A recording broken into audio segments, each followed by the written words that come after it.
우리 옆에 있는 친구들 한번 인사하도록 하겠습니다. 당신은 소중한 렘넌트입니다. 한 번 더 인사하겠습니다. 하나님은 당신을 절대로 포기하지 않으십니다. 아멘. 오늘 제목은 데살로니가 전서입니다.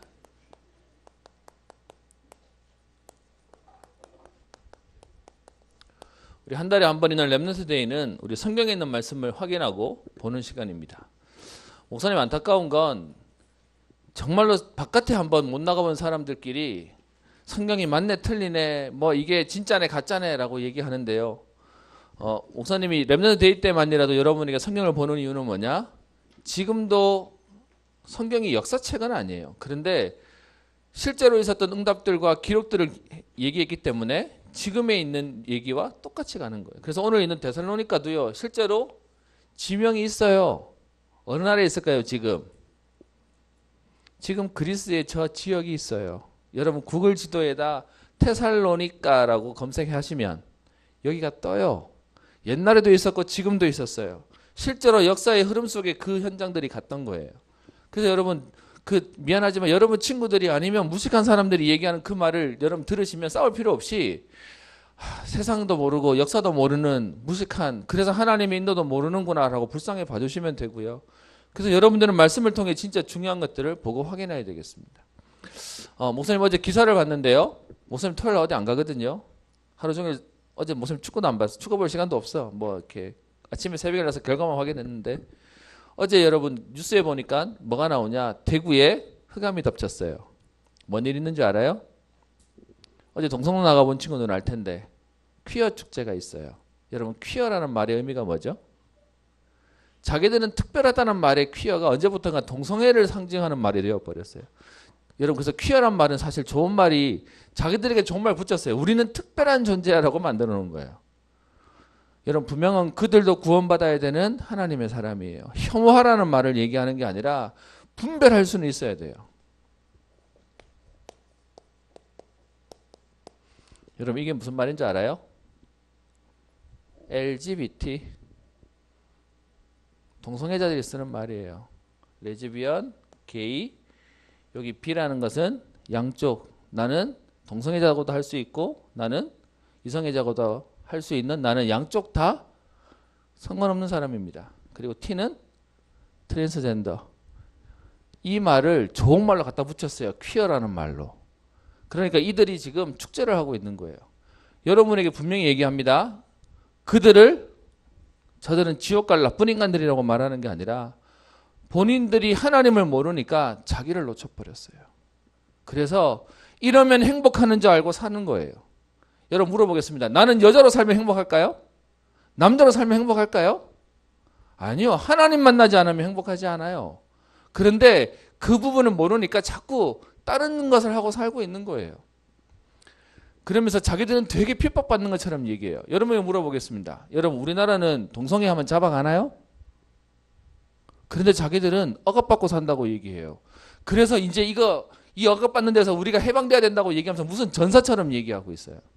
여러분 저 모슬림 같은 데는 그런 거 하면 잡아가요. 근데 우리나라는 안 잡아가요. 그거 하다가 여러분 이거 하다가 나중에 병 걸리고 에이즈 걸리고 그래서 사실은 문제가 왔다. 그러면 여러분 우리나라 사람들이 안 치료해 주나요? 아니요. 치료 다 해줘요.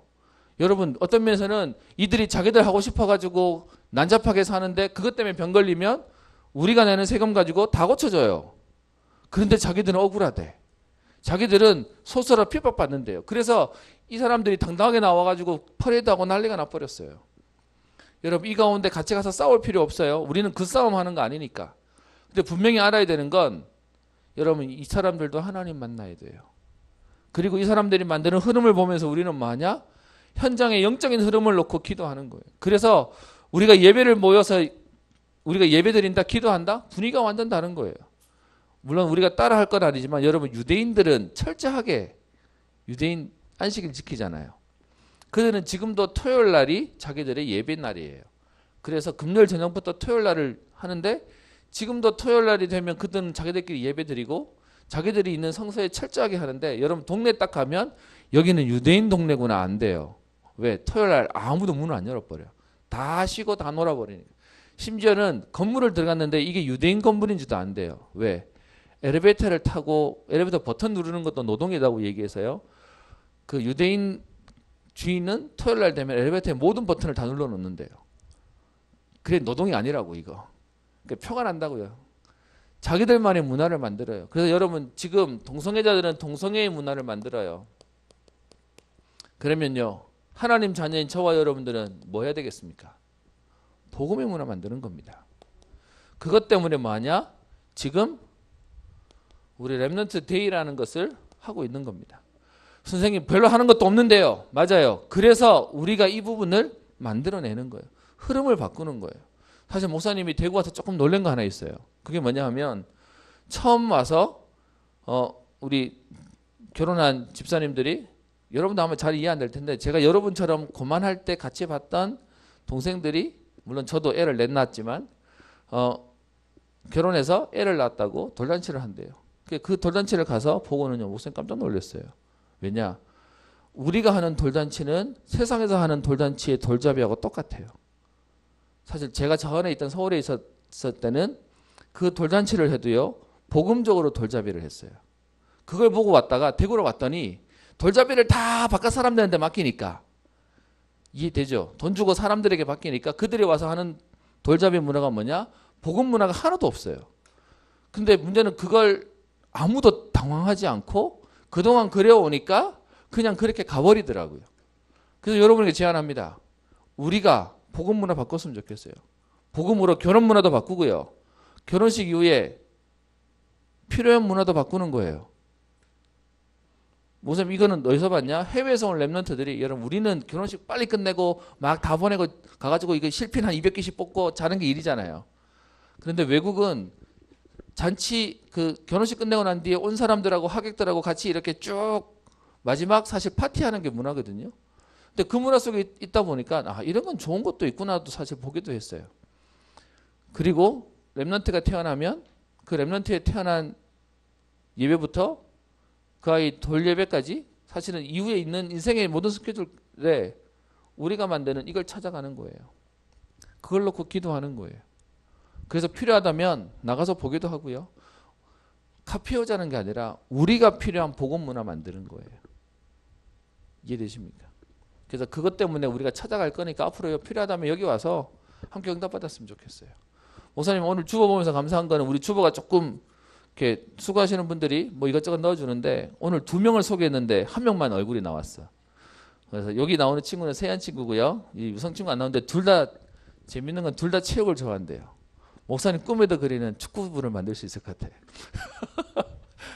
같이 운동하고 그래서 목사님 뭐 생각드느냐 이렇게 체육 좋아하는 사람이 생기면 토요일날 운동을 만들어서 아예 그냥 와서 저 친구들 같이 멀리 있으니까 와서 토요일날 운동하고 하룻밤 자고 주일 예배 드리고 그리고 저 올 보내면 되겠다 뭐 생각도 한번 해봤어요. 뭐 하기 위한 거냐? 축구하자는 게 아니고요. 복음 문화요. 왜 불신자들이랑 놀아요? 복음에서 우리가 만들면 되지. 그래서 여러분 기도해 주세요. 지금 어제 퍼레이드는 끝났고 한 달 동안 자기들이 모이는 데서 계속 동성애에 대한 부분들을 만들어서 하고 있어요. 여러분 전국에서 서울하고 대구하고까지 했었는데 작년에 제주도하고 광주가 하고요. 올해 죄송합니다. 제주하고 부산하고 했고 올해 더 늘어서 광주, 전주, 인천 더 는답니다. 계속 확산되어져 갑니다. 이걸 막을 수는 없겠지만 여러분 그걸 막자는 게 아니라 우리의 복음 문화를 만들어 버리는 거예요. 이해됩니까? 그거 놓고 기도하고요. 오늘 데살로니가에 대한 부분 여러분과 함께 좀 봤으면 합니다. 내용이 좀 많을 수 있는데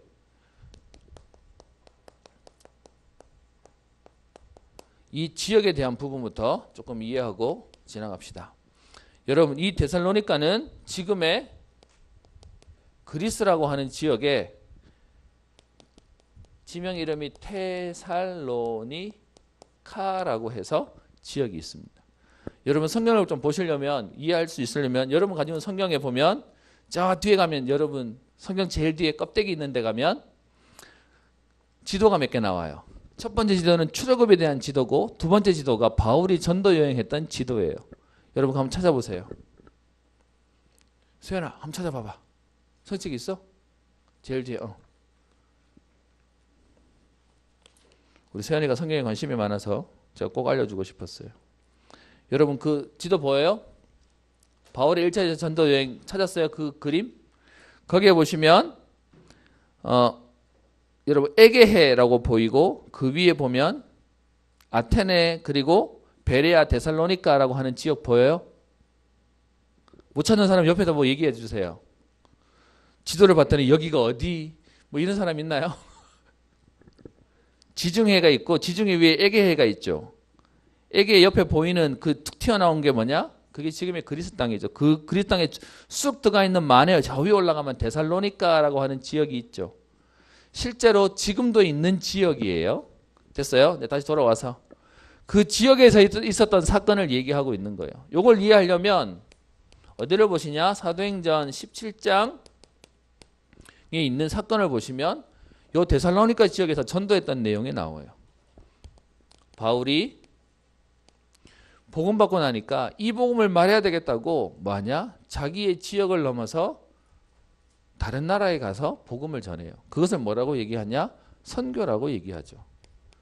그래서 바울이 그 전도 여행이라고 표현하는데 더 정확히 표현하면 놀러 간 게 아니고요.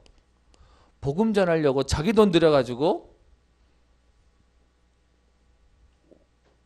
3번에 걸쳐서 전 세계를 돌았어요. 그 당시의 세계를 돌았어요. 그래서 여러분 보시는 지도에 바울이 1차, 2차, 3차를 간다고 하는 내용이 나와 있어요. 총 3번에 걸쳐서 갔고요. 그 3번에 대해서 복음을 전하고 난 이후에 그때 확산된 복음이 지금 돌고 돌아서 우리까지 와서 이제는 우리나라를 넘어서 중국으로 그 다음 넘어서 동남아로 이 복음이 지금 계속 들어가고 있는 거예요. 그런 가운데 두 번째 전도 캠프 때 데살로니카라고 하는 지역을 가게 돼요. 그러면 우리 데살로니가 전서 오늘 폈는데 잠깐만요. 사도행전 17장으로 잠깐만 가봅시다. 여러분 눈으로 좀 확인시켜 드리고 우리 오늘 본문을 좀 이해했으면 해서요. 사도행전 17장으로 갑시다.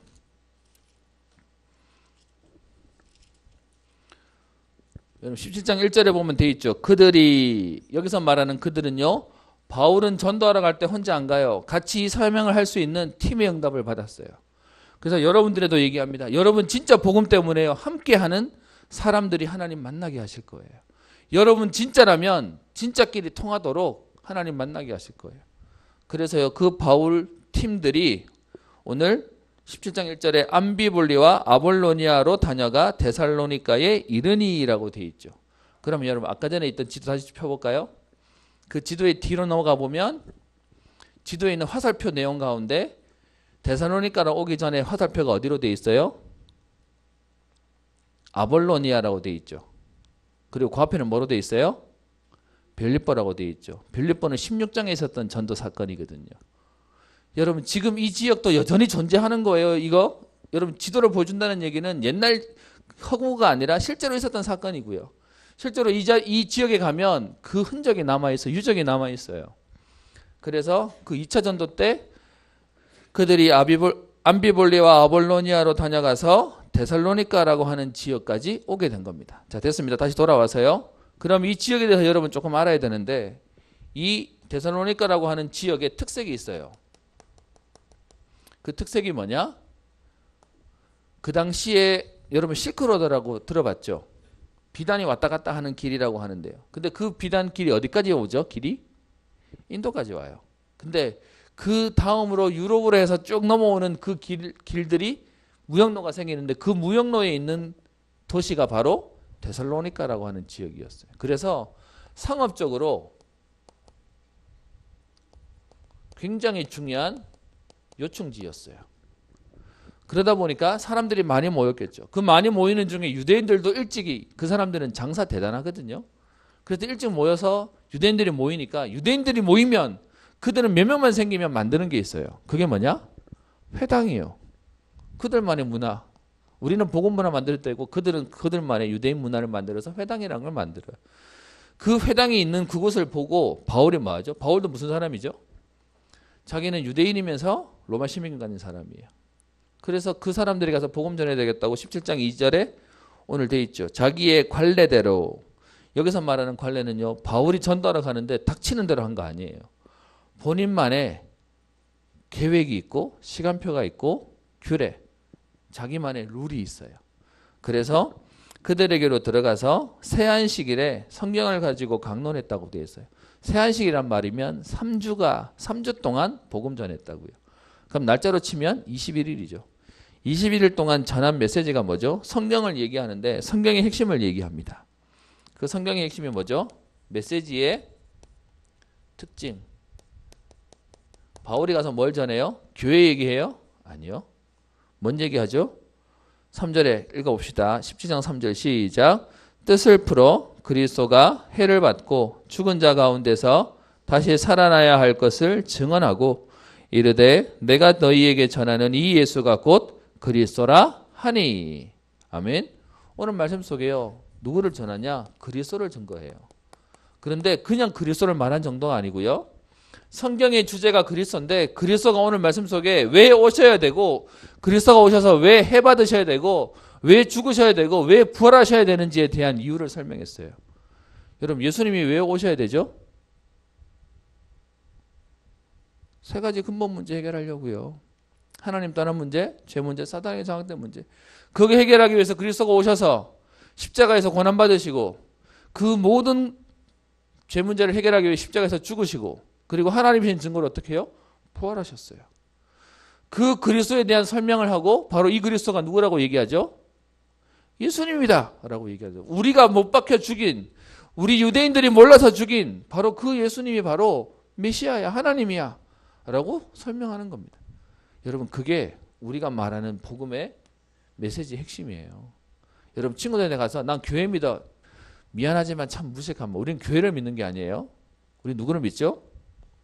그리스도요. 그 그리스도는 어떤 그리스도요? 우리의 문제를 해결하기 위해서 성경에서 약속하신 하나님이 오셔서 우리를 해결하시겠다고 그 그리스도를 믿는다고 얘기하는 겁니다. 그렇게 전도하니까 4절에요.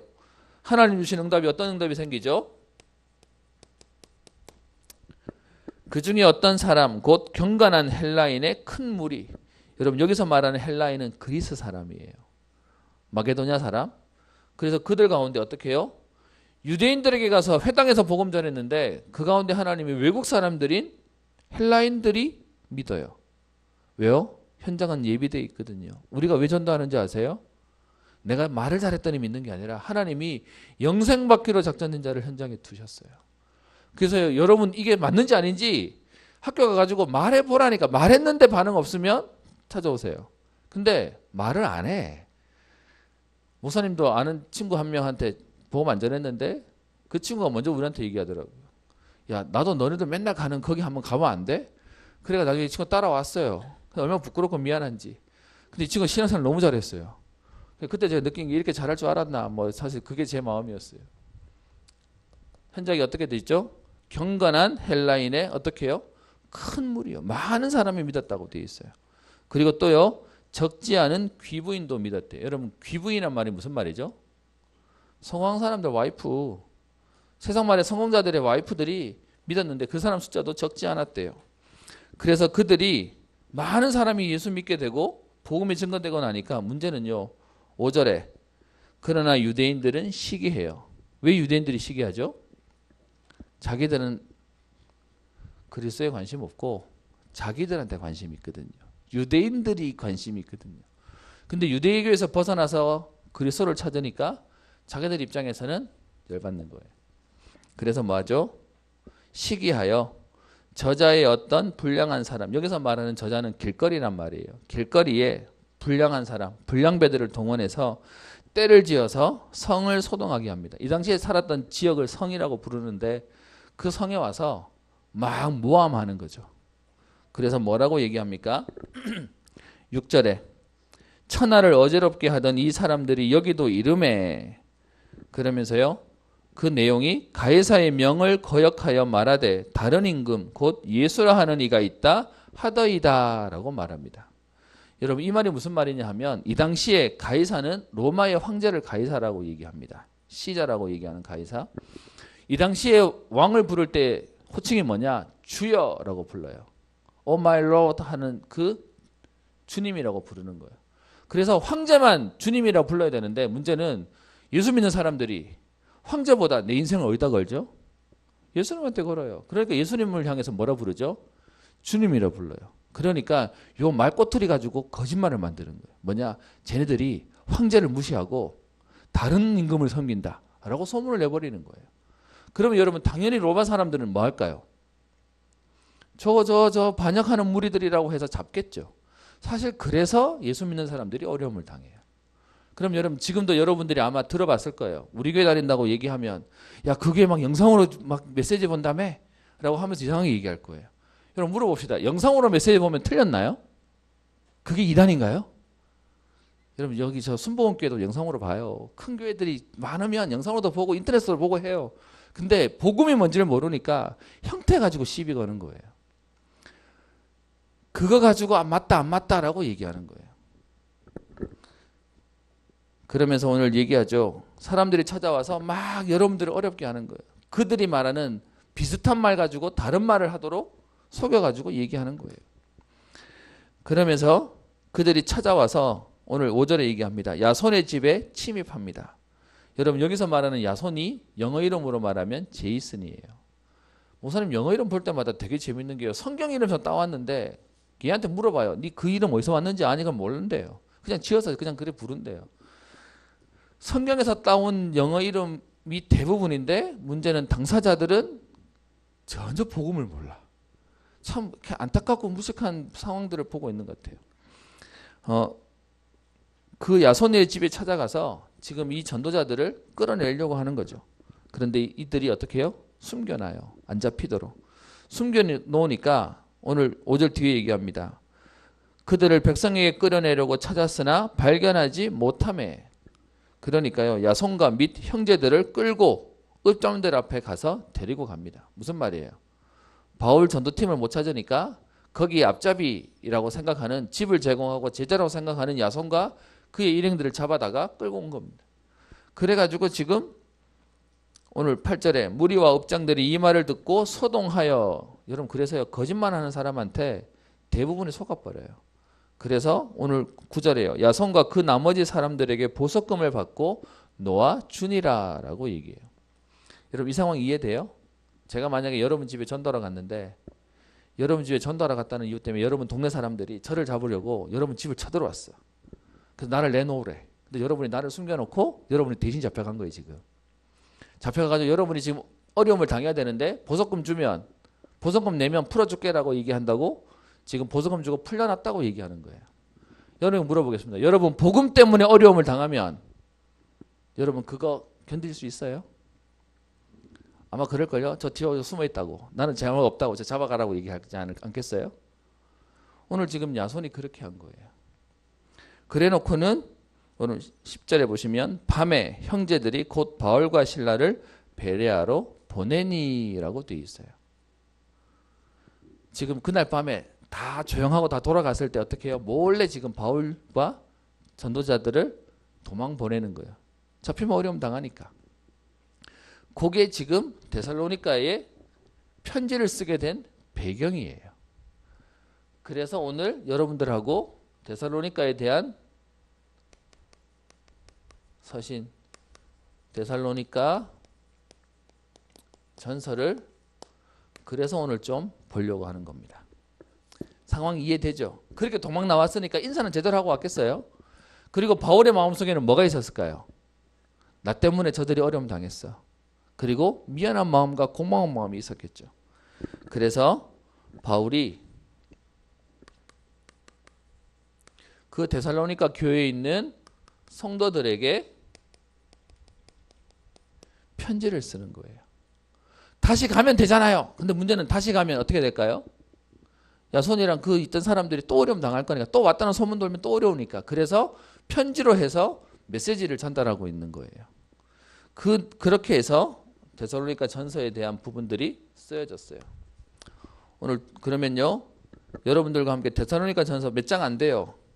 우리 다시 돌아옵시다. 데살로니가 전서 찾아보세요. 5장까지 있는데요.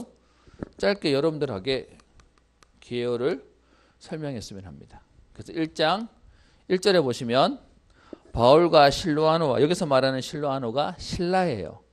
바울과 신라와 디모데는 하나님 아버지와 주 예수 그리스도 안에 있는 데살로니가인의 교회에 편지하노니라고 얘기하면서 지금 여기서 데살로니가에서 빠져나와서 그 다음에 보면 베레아라는 지역에 오고 거기서 또 도망가가지고 아데네라는 지역에 있을 때 이 데살로니가에 대해서 지금 글을 쓰고 있는 거예요. 마무리한다고 글을 쓰는 겁니다. 그러면서 그들에게 오늘 인사하는 내용이 1절에 나오고요. 그러면서 뒤에 2절부터 10절까지 내용이 그들에 대한 바울의 감사가 나와요. 봅시다. 2절 우리가 너희 모두로 말미암아 항상 하나님께 감사하며 기도할 때 너희를 기억함은이라고 얘기해요. 왜요? 바울의 기억 속에 그들에 대한 고마움과 감사함이 있으니까.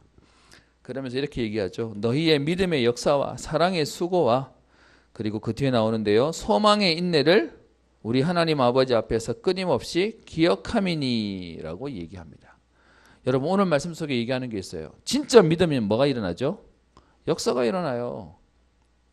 그리고요, 진짜 사랑하니까 대신 보석금을 줄 만큼요. 여러분 처음 만난 사람인데 오늘 3주를 만났대요.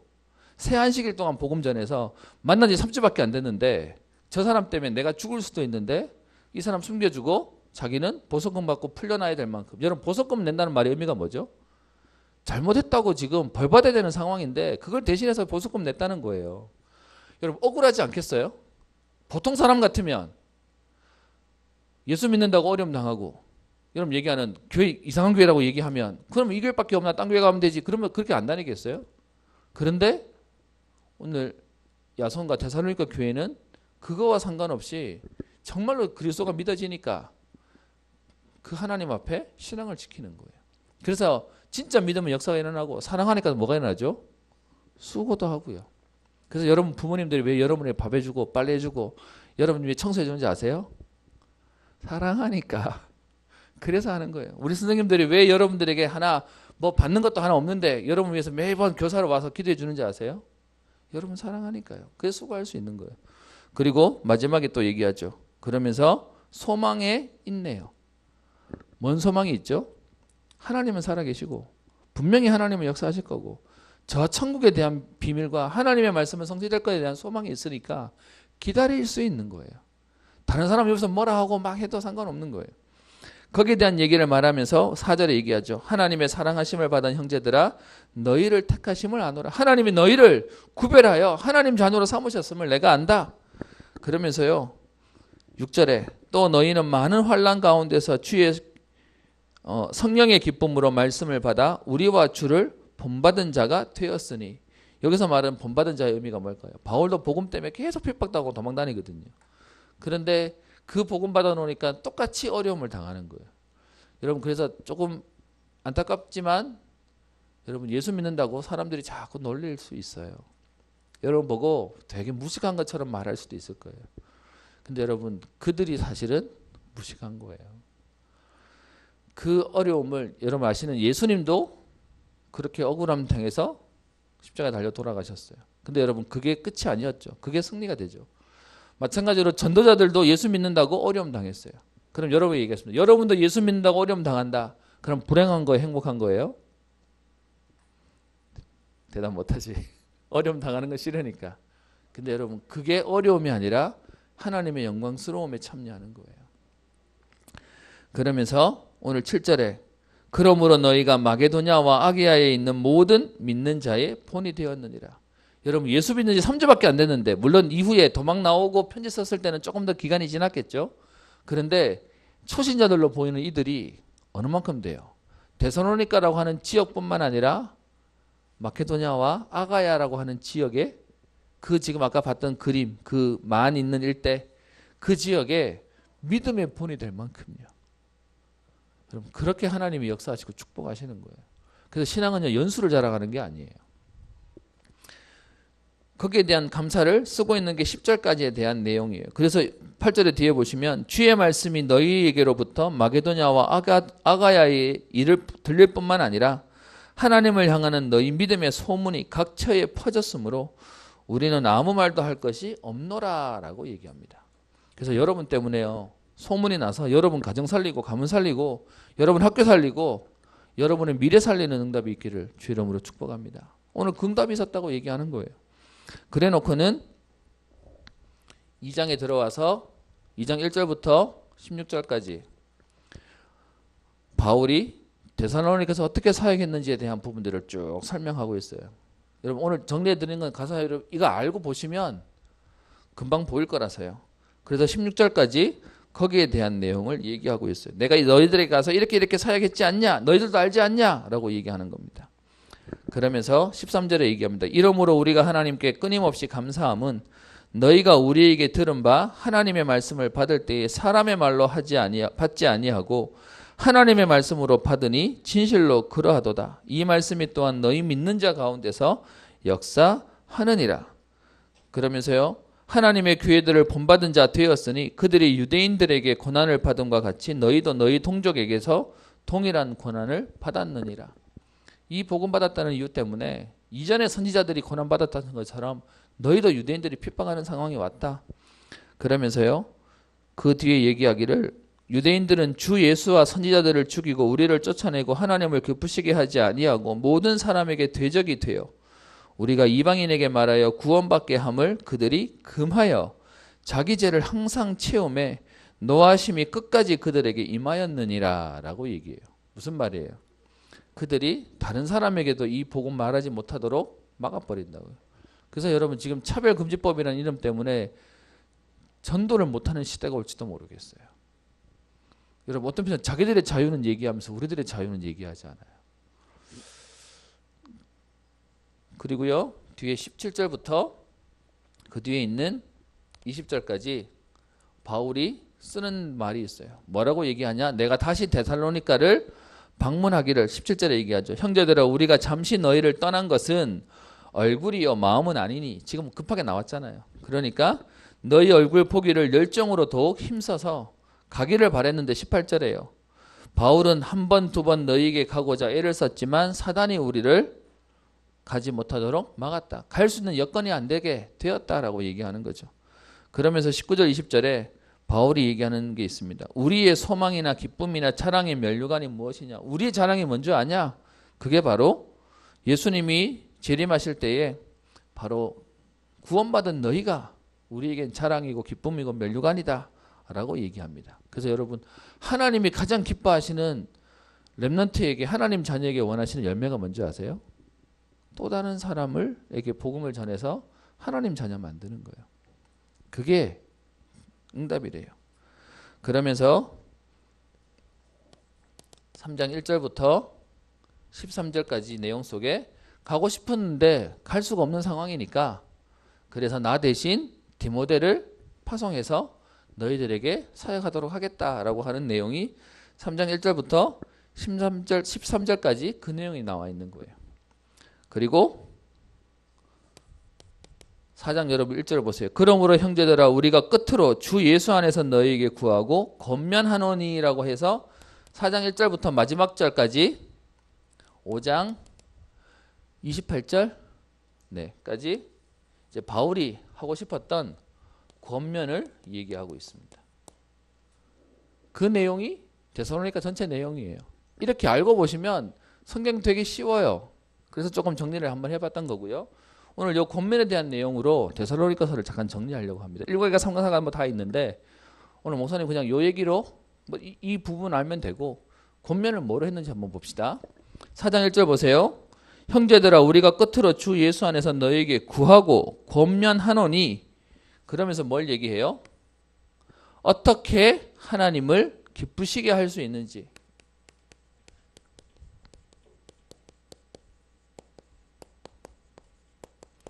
하나님을 기쁘시게 할 것이 무엇인지 오늘 얘기합니다. 너희가 마땅히 어떻게 행하여 하나님을 기쁘시게 할 수 있는지를 우리에게 배웠으니 곧 너희가 행하는 바라 더욱 많이 힘쓰라 라고 얘기합니다. 여러분 우리의 소원을 두래요. 뭔 소원이요? 하나님을 기쁘시게 하는 거예요. 여러분 우리가요 내가 좋아하는 사람 여러분 아직 사랑이라는 단어 쓰는지 모르겠지만 여러분 사랑하는 사람에게 좋게 보이려고도 여러분 우리 세상 말로 재롱도 떨고 아양도 떨고 콧소리도 내고 다 하잖아요. 그죠? 그런데 하나님을 기쁘시게 하도록 우리 보고 힘쓰래요. 여러분 그게 우리의 할 일이에요. 그게 우리의 사명이래요. 그러면서 거기에 대한 내용을 오늘 2절에 얘기합니다. 우리가 주 예수로 말미암아 너희에게 무슨 명령을 준 것을 너희가 아는데 3절에 하나님의 뜻은 이것이니 라고 하면서 뭐 하래요? 거룩함이래요. 하나님을 기쁘시게 하는 게 거룩함이래요. 도대체 거룩이 뭐지? 그 거룩이라는 말은 다른 말로 얘기하면요, 구별됨이에요. 불신자하고 다른 인생을 사는 거예요. 오늘 거기에 대한 얘기를 말하고 있죠. 봅시다. 너희의 거룩함이라 그러면서 곧 음란을 버리고 그러면서 각각 거룩함과 존귀함으로 자기 안에 대할 줄을 알고 하나님을 모르는 이방인과 같이 세교하지 말고 분수에 넘어서 형제를 해하지 말고 이기려고 옆에 있는 사람들 죽이면서 하지 말라라고 얘기하면서 오늘 얘기합니다. 하나님이 우리를 부르심은 부정하게 하심이 아니요 거룩하게 하심이니. 하나님 우리에게 여러분 현장 가서 다른 사람들 다 술 먹고 다 뭐 저기 죄 짓고 하는데 여러분이 안 가면 그들이 말하기를 우리가 틀렸다고 얘기하죠. 하나님이 이거 만들어 놓고 우리를 얽어매려고 만드는 왜 그거 했어? 라고 뭐라 하려고 하는 게 아니라 하나님 우리에게 뭐 하시기 위해서요? 거룩하게 하시기 때문에 거룩하게 하시려고 우리를 부르셨다라고 얘기합니다. 그래서 우리에게 당부하는 내용이 나오는데 그 첫 번째가 9절부터 나오죠. 형제 사랑에 관하여 너에게 쓸 것이 없음은 이라고 하는데 너희들이 잘하고 있어서 별로 할 말이 없는데 라고 하면서 형제를 사랑하래요. 여기서 말하는 형제는 어떤 형일까요? 피를 나눈 형제? 아니요. 복음 안에 있는 형제예요. 여러분 옆에 있는 동력자들을 사랑해라 라고 얘기합니다. 그리고 그 뒤에 13절부터 18절까지 있는 내용 가운데 무슨 상황이 생기냐? 지금 요 사이 찰나 사이에 예수 믿다가 죽은 사람들이 생겼나 봐요. 그러니까 그들 생각만 해도요. 뭐가 있었냐? 이때만 해도 예수님이 조만간 다시 재림할 줄 알았거든요. 그런데 그 사이 예수님이 오시기 전에 죽어버리니까 이들 생각에는 이 죽은 사람이 너무 안타까운 거예요. 그래서 그 죽은 사람들을 어떻게 생각해야 되지라고 하다 보니까 오늘 13절부터 18절까지의 죽은 사람들에 대해서 얘기합니다. 오늘 보세요. 13절 봅시다. 형제들아 자는 자들에 관하여는 오늘 표현이 되게 재밌죠. 죽었다고 안 하고 뭐라고 표현하죠? 자는 자래요. 여러분 사람이 죽었는데 거기다 가서 자네 이렇게 얘기하면 돼요? 여러분 자는 사람이 가서 죽었네 이렇게 하면 큰일 나죠. 여기서 말하는 자는 자란 말의 의미가 뭘까요? 다시 부활할 거거든요. 그러니까 지금 잠깐 헤어졌다가 다시 만나는 거라서 자는 자라고 표현한 거예요. 여기서는 육신의 잠을 말하는 게 아니라 숨이 끊어진 거 말하는 거예요. 여러분 그래서 우리가 왜 예수 믿어야 되냐? 여러분 어떤 면에서는 평생 우리가 하고 싶어도요. 우리는 영원히 죽음이 아니라 다시 부활해요. 그리고는 천국 아니면 지옥으로 나눠지니까 우리 인생이 너무 중요한 거예요. 그래서 얘기하죠.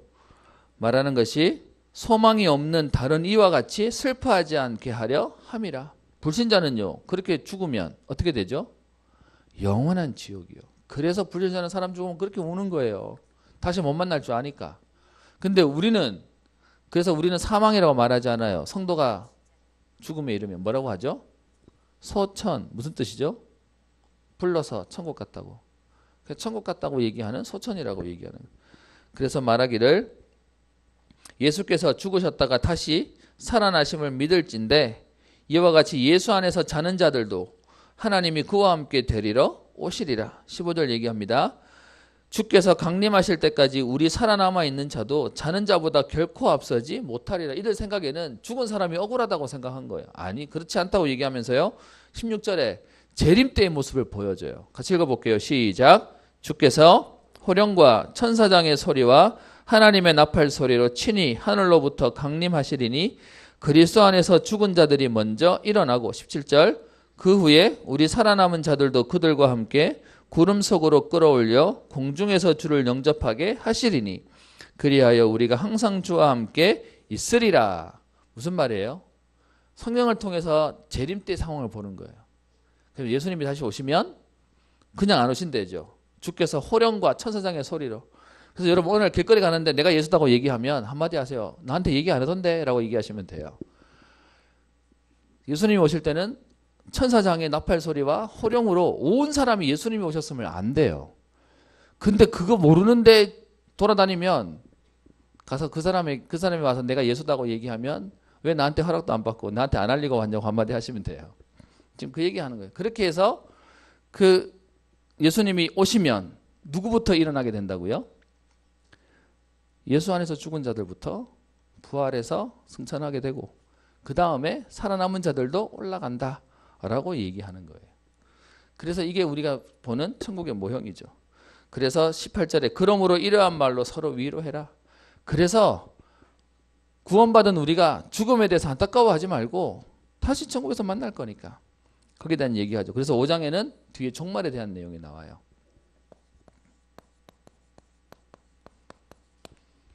시간이 많이 가서 좀 빨리 보겠습니다. 오늘 보시면 오늘 2절에 얘기하죠. 주의 날이 밤에 도적같이 이룰 줄을 너희 자신이 자세히 알기 때문이라.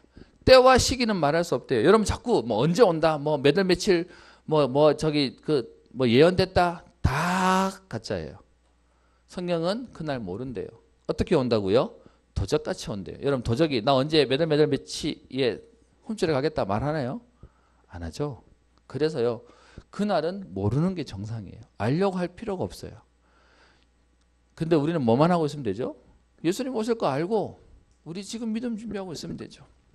그러면서 3절에 얘기합니다. 사람들이 평안하다 안전하다고 할 그때에 갑자기 멸망이 찾아와서 그들이 결코 피하지 못할 것인데 형제들아 너희는 어둠에 있지 아니하니 5절에 너희는 다 빛의 아들이요 낮의 아들이라 우리는 어둠에 속하지 아니하나니 6절 그러므로 우리는 다른 이들과 같이 뭐 하자고요? 자지 말고 오직 깨어 정신을 차릴지니라. 그냥 세워라 내워라 멍하니 사는 게 아니고 분명히 예수님이 재림주로 오실 거니까 그날을 놓고 우리 인생을 사는 거예요. 그래서 오늘 말씀 가운데 뒤에 뭐 쭉 얘기합니다. 8절에 우리에게 정신을 차리고 믿음과 사랑의 호심경을 붙이고 구원의 소망의 투구를 쓰자. 그러면서 우리뿐만 아니라 9절에 얘기하죠. 오직 우리 주 예수 그리스도로 말미암아 구원을 받게 하시고 10절에 예수께서 우리를 위하여 죽으사 우리로 하여금 깨어있든지 자든지 자기와 함께 살려고 하셨기에 11절에 뭐 하라고요? 그러므로 피차 뭐 하라고요? 권면하래요. 너희가 이 복음 알았으면 정신 못 차리고 있는 사람에게도 뭐 하라고요? 정신 차려 이 친구야. 예수님 오신단 말이야 라고 얘기하는 권면하라고 얘기하고 있는 겁니다. 그러면서 뒤에 있는 12절부터 마무리하고 있는 거죠. 그러면서 얘기하는 게 12절부터 13절에 누구를 얘기합니까? 주 안에서 너희를 다스리며 권하는 자들을 너희가 알고 그들을 귀히 여기라고 되어 있습니다. 사역자, 여러분을 도와주는 사람을 귀하게 여겨라. 그리고 뒤에 14절 형제들에게 권면해라. 게으른 자들은 권면하고 마음이 약한 자들은 격려하고 힘이 없는 자들은 붙들어줘라. 그런데 문제는 오래 참으라. 비난하지 말고 그들을 살리도록 기다려라고 얘기하는 겁니다. 그래서 목사님 부탁이 하나 있어요. 우리 경상도는요. 우리 경상도의 장난은 뭐냐? 이렇게 갉아야 돼 이렇게. 이 문딩아 그것밖에 못하냐 막 하면서 이게 우리 안에 친근감이에요. 그러다 보니까 내가 영적 상태가 좋을 때는 그게 장난으로 들리는데 내가 기분이 안 좋을 때는 그거 들으면 뭐가 되죠? 기분 나빠서 원수가 되는 거예요. 그럼 여러분 누구에게나 한 번은 걸린다는 거예요. 그래서 아예 그 장난 하지 마세요. 목사님 이거 사실 너무 알고 난 뒤에 장난을 바꿔버렸어요. 목사님도 되게 짓궂어서 장난 잘 쳐요. 나도 피 속에는 태구피가 흘러요. 그래서 갈굴 줄 알아요. 근데 어느 날 그게 한 사람에게 실수가 딱 되게 만들어요. 그래서 아예 나는 내 입으로는 살리는 말 하겠다라고 마음 먹으세요. 그리고 우리에게 부탁하는 게 있습니다. 16절부터 22절까지 뭐 하라고요? 항상 기뻐하고 쉬지 말고 기도하고 범사에 감사하고 19절부터 22절에는 은사, 성령을 소멸하지 말고 예언을 멸시하지 말고 악의 어떤 모양도 버려라 라고 얘기합니다. 그러면서 결론 오늘 우리에게 뭐라고 얘기합니까? 23절 같이 읽겠습니다. 시작. 평강의 하나님이 친히 너희를 온전히 거룩하게 하시고 또 너희의 온 영과 혼과 몸이 우리 주 예수 그리스도께서 강림하실 때에 흠없게 보존되기를 원하노라. 오늘 얘기합니다. 혼과 영과 우리의 몸이 그럼 다 뭐죠? 온몸을 다 얘기하는 거예요. 우리의 육신과 우리의 마음과 우리의 영혼이 하나님 앞에 어떻게 해요? 재림하실 때까지 보존하도록. 무슨 말입니까? 복음 놓치지 않도록이요. 어려움 속에 상처 속에 찌들지 않도록 하나님이 우리를 보호하시겠대요. 그런데 누가 하신다고요? 평강의 하나님이 친히 너희를 온전히 거룩하게 하시겠대요. 결론은 뭐냐 하면 하나님이 하시겠대요.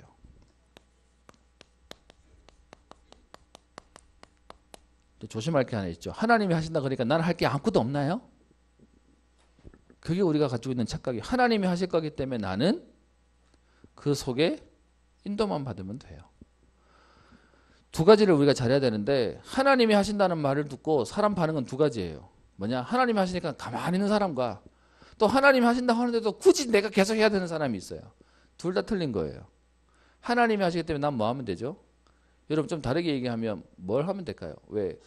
떠미는데 그냥 떠밀면 떠밀어서 가면 되잖아요. 근데 굳이 안 가겠다고 버티면 힘들어요. 그것만 안 하면 된다고 얘기하는 거예요. 그러면서 24절 너희를 부르시는 이는 미쁘시니 그가 또한 뭐예요? 이루시리라. 하나님이 하시겠대요. 그래서 마지막으로 하는 내용이 뭐냐? 25절 형제들아 우리를 위해서 기도해 달라. 그리고 모든 형제에게 문안하고 이 편지를 다른 형제들에게도 알려줘라. 왜요? 권면하라고요. 그래서 오늘 얘기합니다. 저와 여러분들이 해야 될 것은 뭐냐? 첫 번째, 여러분이 누군지에 대한 정체성을 확인하시는 거예요. 여러분 하나님 자녀예요. 하나님 절대 포기하지 않는 하나님 자녀. 두 번째는요. 오늘 말씀 속에 계속 얘기하는데 너희뿐만 아니라 너희가 하나님 자녀인지 알면 여기서 자꾸 흔들리고 있는 다른 사람들을 도와라. 다른 사람을 권면해서 살려라. 이거 할 수 있도록 우리는 뭐 하면 될까요? 여러분 개인의 집중을 찾는 겁니다. 말씀에 집중, 기도에 집중하는 여러분만의 시간표를 갖는 겁니다. 데살로니가 전서 오늘 다 뗐어요. 생각보다 안 어렵죠. 하나님 말씀을 알고 보시면 굉장히 이해되고 상황이 보여져요. 그리고 이 얘기가 여러분 옛날 얘기인데 지금도 똑같은 문제 속에 있어요. 저는 오늘 이 말씀을 준비하면서요. 제목을 데살로니가라고 했지만 제게는 이거예요. 하나님을 기쁘시게 할 것이 어떤 것인지를 보래요. 여러분 렘넌트인 여러분들이 이거 놓고 하나님 내가 이 인생을 살고 싶습니다. 진짜 하나님 기쁘시게 하는 그 인생을 살기 위해 하나님 내가 할 수 있는 이 일들을 하나님이 하는데 하나님이 하시겠대요. 여기에 내 방향만 맞추면 돼요. 그래서 우리 복음 문화로 사람 살리고 현장 살리는 우리 응답이 있기를 주의 이름으로 축원합니다. 기도합니다. 살아계신 하나님 아버지, 오늘 렘넌트 데이로 우리 데살로니가 전서의 말씀을 확인하며 정리합니다. 하나님 사람과 현장을 살리며 복음 문화를 세울 만큼 하나님의 응답을 누리게 하여 주옵시고 하나님을 기쁘시게 하는 인생의 응답을 누리게 하시며 하나님 이 일에 함께하는 동력자와 제자들이 만남의 축복을 누리는 은혜가 있게 하옵소서. 하나님 이 일 때문에 생명 걸 만한 확신을 주시며 하나님 이 비밀 가지고 다른 사람 살리게 하시고 이 응답을 누리는 개인의 기도, 말씀의 축복들을 누리게 하옵소서. 감사드리며 예수님 이름으로 기도합니다. 아멘.